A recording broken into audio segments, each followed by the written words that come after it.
Hi everybody, this is Joy at Red Pine Quilt Shop, and today we are talking about convenience cloth fabrics. You sometimes might hear these called engineered prints, but they are fabrics that are pre-printed with quilt blocks.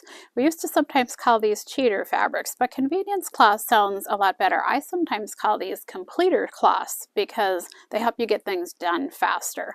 So I have in front of me a sample of a couple of fabrics that are log cabin prints from Marcus, and we have these are designed by Pam Buddha, and we have these in a multicolor log cabin, a blue and a cream, and we just got in her new Christmas version, which is a red and a green in these convenience cloth fabrics. So let's talk a little bit about the log cabins and ways that you can use them in your quilts. And we'll show you some other options we have as well. So they are a great way to get started. You can use them as the complete center of a quilt, like we have in this little table runner. So this little table runner is a chunk of that multicolored log cabin, borders added to it, quilted and bound. And that is all there is to it. So it's a super quick way to make table runners, placemats, various items. It also works great as a fun background. So sometimes you may want to have what looks like a pieced background in a quilt. These are a great way to do that, and it's already essentially pieced for you. So you can just go ahead and pop it in as your background, and you are all set and ready to go. So when you're working with these fabrics, let's talk a little bit about how to cut them up. And we're going to start by talking about this log cabin. So when I am cutting these out, these are 5-inch finished log cabin squares. So they're 5-inch finished. So when you look at a log cabin block from there to there, that's going to be 5 inches. Now, when you cut these and put them into something like that little table runner or other projects, you always want to cut a scant 1/4 of an inch beyond a block. So a scant 1/4 of an inch beyond a block. So when you're cutting along an end, they've got a little bit of extra fabric here. So I would normally along this side edge, I would cut in that black margin fabric area. And I say a scant 1/4 of an inch because when you sew your seam, you want to make sure that you're hitting right on that division line between the two fabrics, or a little bit to the inside. If you're a little bit to the inside, nobody's going to see that, but you want to make sure that you don't have that fabric that's in the margin showing, especially in spots like this where you have the black right next to a cream. If you have a little sliver of that black showing, unless you happen to have a black border like we did on our little runner kit, you're going to see that a little bit. So cut a scant 1/4 of an inch beyond the edge of a block.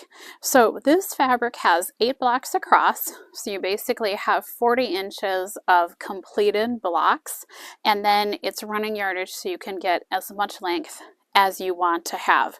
So for this runner, we used 7 of the 8 blocks. We could have left 1 more block on there and had a little bit longer runner if we wanted. If we wanted a wider runner, we could have gone 3 blocks instead of just 2, but know that every block you add is going to be adding a finished 5 inches. So that's the size increment you're working with when it comes to the log cabin fabrics. So they are fun to work with. We love to put them in things, like I said, as backgrounds because it gives you the look of a piece background. Also, like I said, great for just a section of a quilt to jumpstart it. They're also fun as backings. It's fun to go ahead and use this for a backing, and it looks like you have a pieced back on your quilt without having to put a lot of time into making a piece back. So that is a log cabin. And like I said, those are 5-inch finished squares. And for this particular company, they come in these 3 colors, and these all come from Pam Buddha. These are all Pam Buddha designs, various collections, but they are all Pam Buddha.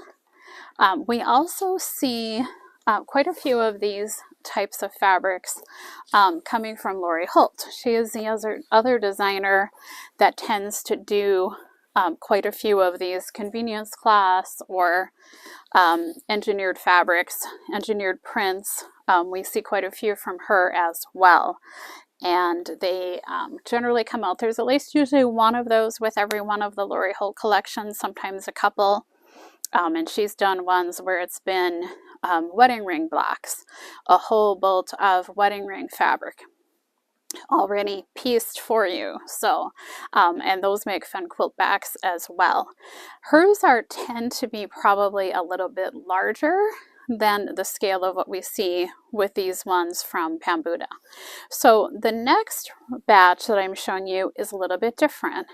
These are star prints, and the original star print was these patchwork stars, and they are a little bit smaller scale than the two newest star prints that we just got in, which are out of Pam's special edition collection fabrics. So we have the multicolor, little bit smaller scale.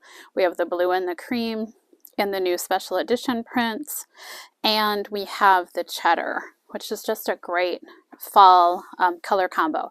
And that blue and the cream that we had in the log cabin in here is just timeless. So with the stars, there are a few different ways that you can cut these up. So you can go ahead and cut these into squares and rectangles if you're putting them into a quilt and you want to use them as a center of a quilt. You can go ahead and just cut big sections of it and put it into the center of a quilt top, and it looks like you've done a lot of very intense piecing. So the fabrics that you see within a star, these are all previous fabrics that Pam Buddha's designed. We have some other fabrics in this collection as well that are regular fabrics that coordinate. Some of them are in these prints, but she's kind of collected a whole bunch of her previous print designs and used them to make the star prints. So they look like an actual fabric. They are an actual fabric that you could have at least at some point in time bought on the bolt. So if you want to put a big chunk of this into the center of a quilt, you absolutely can. So with the stars, I usually try to cut them either at the end, like a half. You'll have a half star and you'll have an end star. This is where I usually like to do my split, if I can make that happen. Because it looks like something you could actually piece that if you chose to. So again, remember when you're cutting that, you want to make sure that you cut a scant 1/4 of an inch beyond where you want your seam line to land, so that you have the full half a star and you're not piecing up into it. You'd cut off your point. So make sure you cut a scant 1/4 of an inch beyond there. From the other direction, I generally will do one of two things. I will either go there, which if I had done this English paper piecing, I would English paper piece that kind of a shape in to fill it out. So I would either go there, or if I couldn't make that work, then I usually try to hit right here in the middle of a block. But again, remember to add your seam allowance beyond where you want your seam line to land. So make sure you go a little bit beyond it. The other thing that you can do with these blocks is you can focus on those star shapes and you can cut hexie blocks out of them.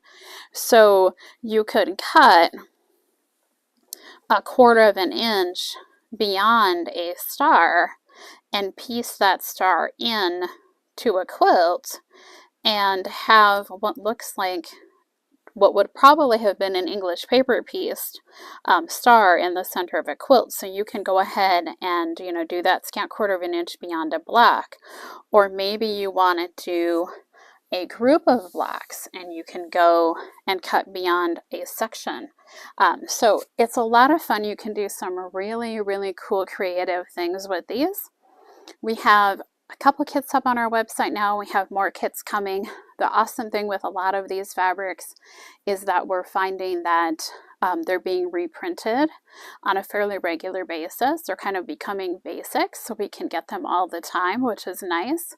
So they're fun to work with. It's something I encourage you to check out and to try and figure out some creative ways to pop them into your next projects.